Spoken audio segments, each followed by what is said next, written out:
بسم الله الرحمن الرحيم. الحمد لله والصلاة والسلام على رسول الله. الإخوة والأخوات المتابعين، السلام عليكم ورحمة الله وبركاته. الليلة موعدنا مع الجزء الثاني من حلقة تاكر كارلسون اللي بيتحدث فيها عن العلاقة المهينة للولايات المتحدة الأمريكية مع إسرائيل. اليوم بيتحدث خاصة على موضوع الإهانات اللي وجهتها إسرائيل للولايات المتحدة الأمريكية طوال تاريخها. بيضرب أمثلة وبيقول رد الفعل، وبيرى يعني أو بيعكس مدى التغير في الشارع الأمريكي وداخل المجتمع الأمريكي اللي فرضته حرب غزة في موضوع إسرائيل. قال إن ترامب فقد شعبيته نتيجة هذا الموضوع بالذات، هو عارف كده. أيضا جاب بعض الكليبات، كليب واحد ليه بنيامين نتنياهو وهو بيتحدث عن التدخل السافر في شأن الولايات المتحدة الأمريكية والسياسات ومحاولة فرض تكميم الأفواه عن طريق شراء التيك توك والتحدث إلى إيلون ماسك فيما يخص إكس. أيضا بيتحدث عن في النهاية الولايات المتحدة الأمريكية ممثلة في رئيسها ترامب بدأ يرفض أو يتململ من هذا الفرض للإرادة من بلد صغير لا يتعدى تعداده 9 مليون على الولايات المتحدة الأمريكية. وده تقريبا احنا بنشوفه حاليا الآن في إصرار ترامب على إنفاذ الصفقة. أيضا أشار لبعض حاجات في الوسط، يعني قال الهدف الرئيسي من قاعدة العديد في قطر. هسيبكم تسمعوها معاه الجزء الثاني، وغدا إن شاء الله يبقى عندنا الجزء الثالث والأخير من هذه الحلقة اللي هي المفروض محدش يفوتها عشان يفهم إيه اللي بيحصل في العالم، خاصة داخل الولايات المتحدة الأمريكية بسبب حرب غزة. إليكم الحلقة الثانية مع تاكر كارلسون.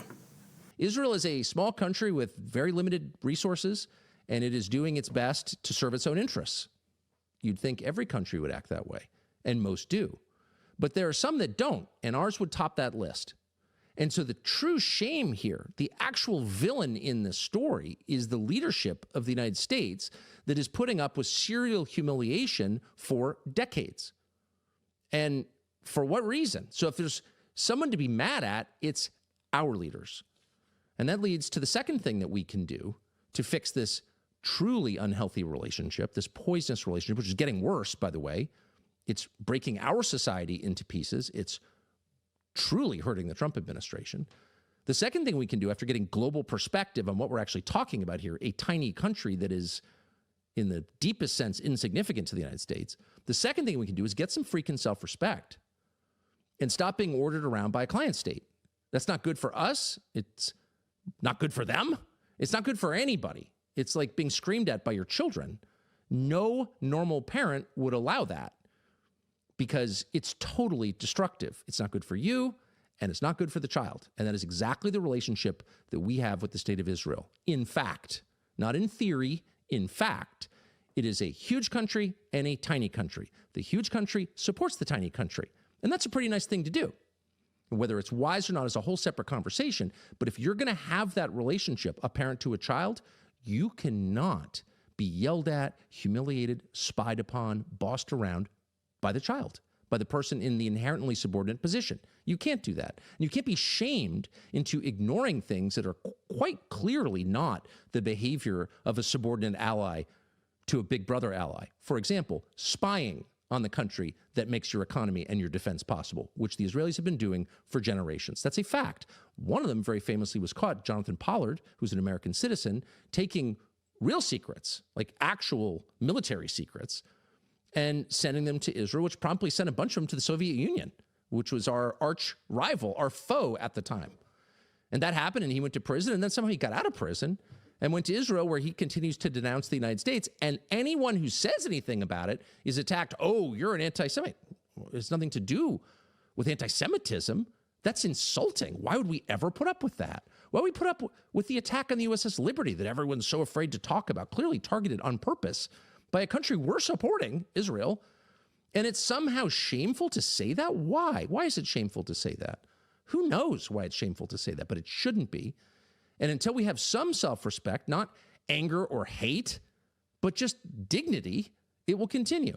In June, for example, during the 12-day war, such as it was with Iran, the U.S. and Israel versus Iran, bombing on all sides, during that short conflict, IDF officers in the Pentagon, foreign military officers in the Pentagon. And by the way, they're not the only foreign military officers in the Pentagon, to be clear.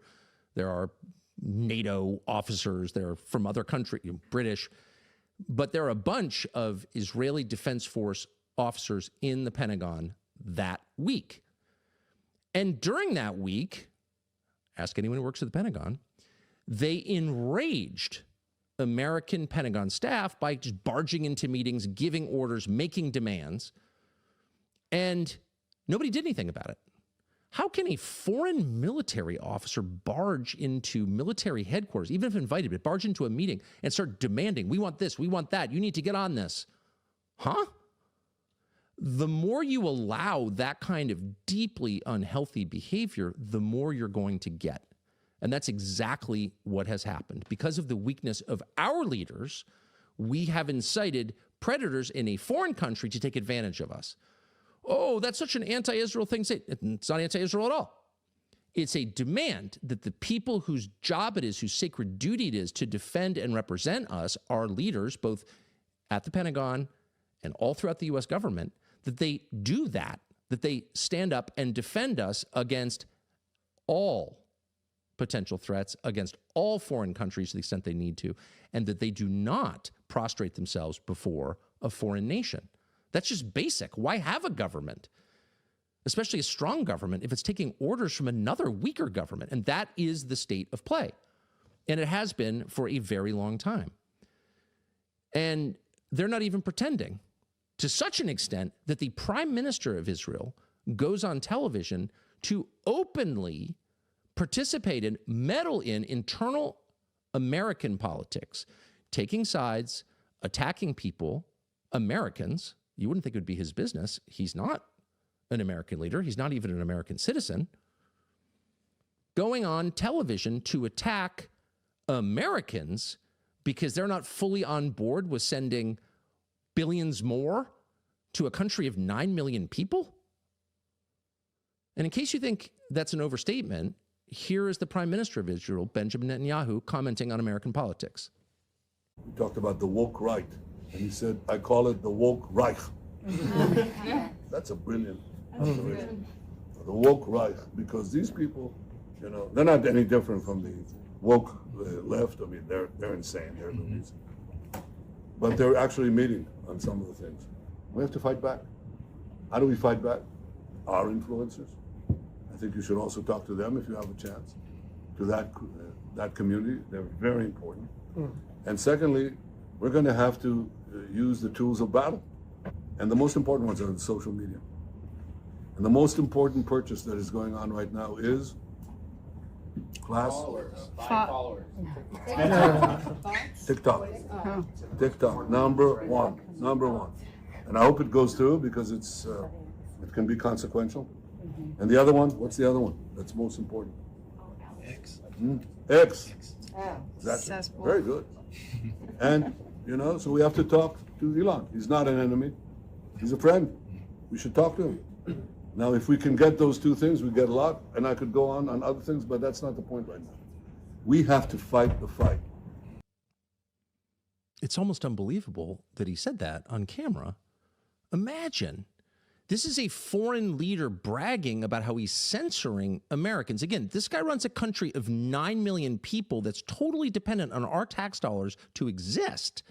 And here he is on camera, and he's a sophisticated guy. Of course, he knows that he's being filmed, saying, anyone who opposes me in the United States, who opposes more aid to Israel or opposes getting sucked into war with Iran, which does not serve American interests, that person is not simply mistaken or wrong. I'm not going to bother to explain why that person is wrong. That person is a Nazi, part of the woke Reich, a Nazi.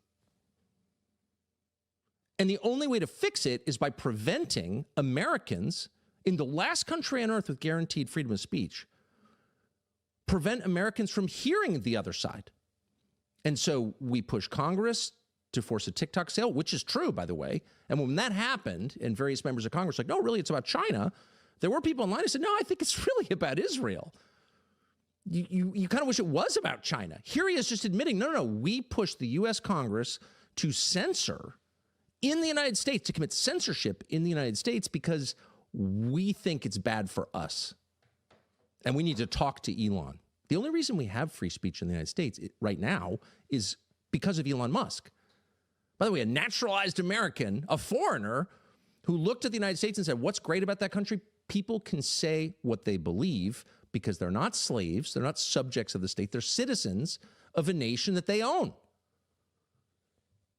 Free speech is central to the entire idea of America. In fact, it's really the only thing that sets us apart from any other country on earth. It's not our market economy.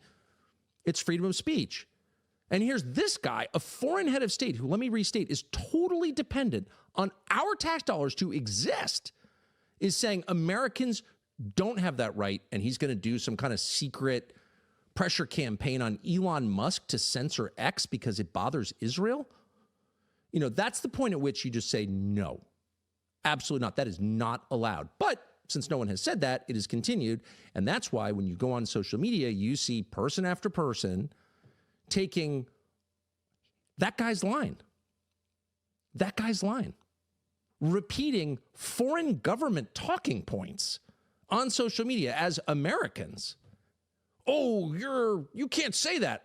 It's true. It's 100% true. And it's also totally counterproductive, by the way. This is not a sophisticated propaganda campaign. This is a brutal and brutish propaganda campaign where anyone who disagrees with anything is immediately slandered and smeared. Megyn Kelly, who's got to be the single most moderate person on the question of Israel, who said 100 times and means it, by the way, I like Israel. I'm not against Israel. You know, but maybe it's not a great idea to get sucked into one of their wars. We've done that. Let's not do it again. Ah, Nazi! Immediately called her an anti-Semite and won't stop. Meanwhile, the actual anti-Semites, and there certainly are some online, never get criticized by Bibi or anyone else in his orbit. That's kind of interesting, isn't it? I wonder why that is. When you have actual anti-Semites, you know, doing videos making fun of Auschwitz, but they get a pass? Maybe things are not quite as they seem. But normal people who harbor no hate toward anyone or try not to are immediately slandered in a way that makes it, in some cases, hard for them to have jobs if they deviate even a little bit. So what's the effect of this? Not that it's up to me to tell Israel how to run its propaganda campaigns, but the effect, just noticing, is that it turns allies into enemies. You can agree on 98% of things, but if you think maybe it was a bad idea to bomb Doha, Qatar, the site of the largest military base in the Middle East, which exists to protect Israel, if you think it was a bad idea for the Israeli government to bomb Doha, then you're a Nazi? Just in point of fact, by the way, Hamas was originally in Qatar because the Israeli government asked them to accept Hamas. That airbase exists to protect Israel, by the way. That was such a reckless and demented move that Mossad in Israel opposed it and wouldn't participate in it because they thought it was too reckless. So to say that there is, quite a bit of latitude for debate in Israel is an understatement. Mossad refused to participate in that. But as an American, on social media, if you're like, I think it's a little crazy that our ally is bombing another one of our allies without even telling us, and then lying and pretending that they had permission from the president to do this, which they did not.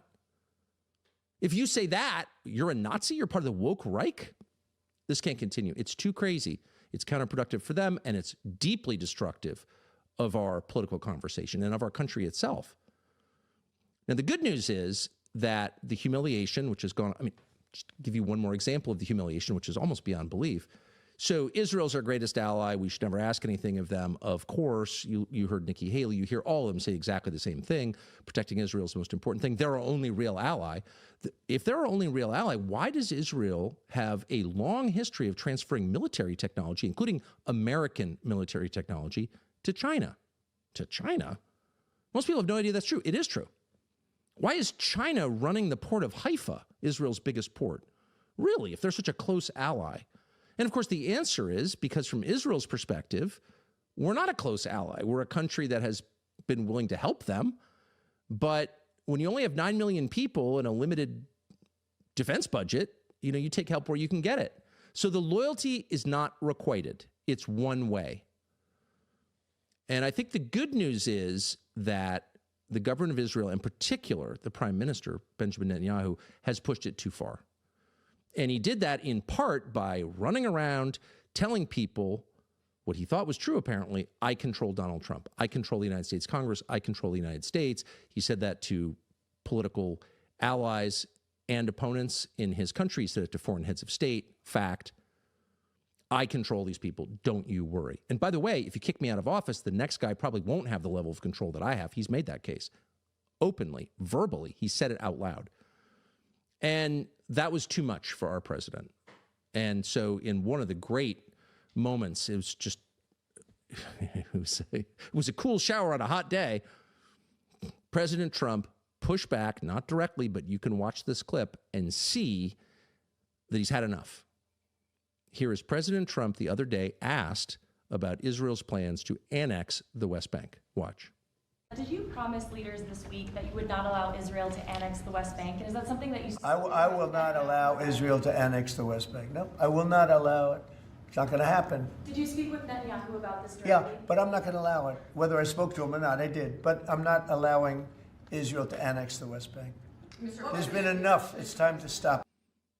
It's been enough. I will not allow it. He's not just talking about the West Bank there, obviously. These are political people. They understand when your poll numbers fall dramatically, particularly among the young men who help make you president, you have to ask, why is that? And it's about this issue, because it's too humiliating. And people who don't want to see their government bossed around by a tiny foreign power are not haters. They don't hate any ethnic group. They just don't want to be humiliated. And by the way, why should they be humiliated? That's the core problem right there. That's why Donald Trump has lost support over this Israel question. And he knows that. And he's pushing back. And there's just no question from that clip whatsoever.